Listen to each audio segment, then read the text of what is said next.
left the 9/11 memorial service in New York. The Democratic presidential nominee left the memorial service early, with sources saying that she was clearly having some type of medical episode and was forced to make an unexpected early departure, having to be helped into a van by her protective detail. Now, our correspondent in the United States in New York, Sherwin Bryce-Peace, now joins us on the line. Sherwin, nice to chat to you once again. Can you confirm this health scare by Hillary Clinton? Let me read you the statement from one of her spokespeople, Obril, Nick Merrill, just releasing a statement from the Hillary Clinton campaign. Let me read it to you. Secretary Clinton attended the September 11th commemoration ceremony for just an hour and 30 minutes this morning to pay her respects and greet some of the families of the fallen. During the ceremony, she felt overheated, so departed to go to her daughter's apartment and is feeling much better.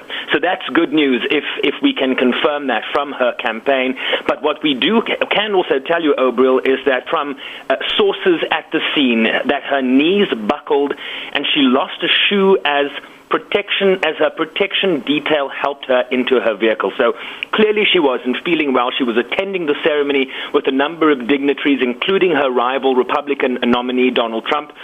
They were standing. There was no seating at the ceremony. They were standing throughout. It's quite warm in New York. Not the hottest day today, I might add. There is a fresh breeze, but it is warm out there. They'd been standing for a while. She suddenly walked to her detail. They accompanied her to her vehicle convoy, had to wait a few minutes, we're told.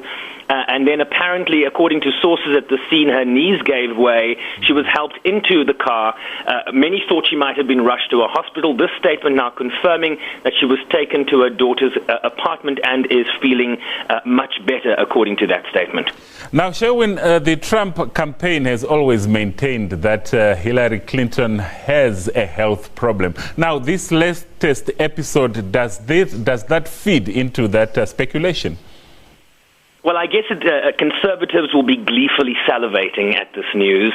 I mean, Hillary Clinton has had medical episodes in the past. We know from the medical records that have been released by her doctor that she does suffer a number of chronic ailments. She takes chronic medication for an underperforming, how do I put this, an underperforming thyroid.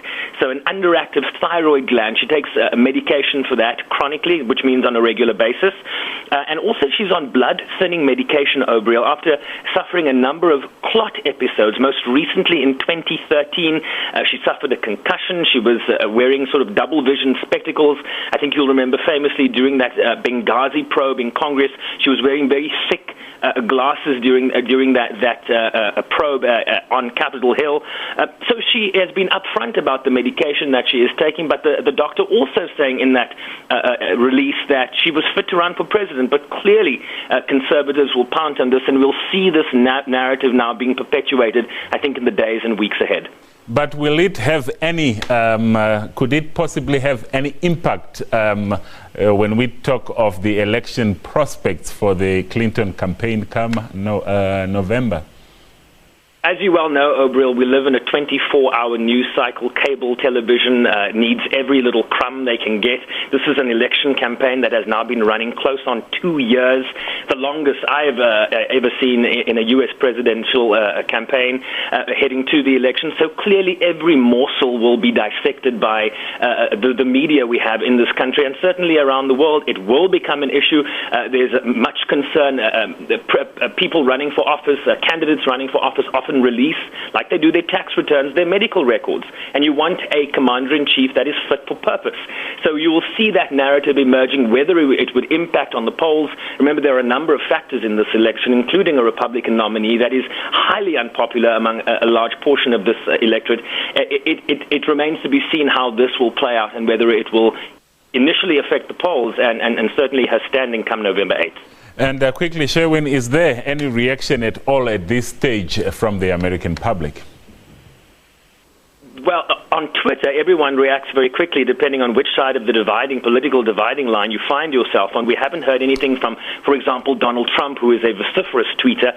So clearly people are very cautious. We are waiting to get proper information. The first morsel of information that we can verify is from her statement, from her campaign, saying that she is fine. She's at her daughter's apartment, clearly not having been rushed to hospital. But we will continue to monitor this and might come back with some more information in the hours ahead.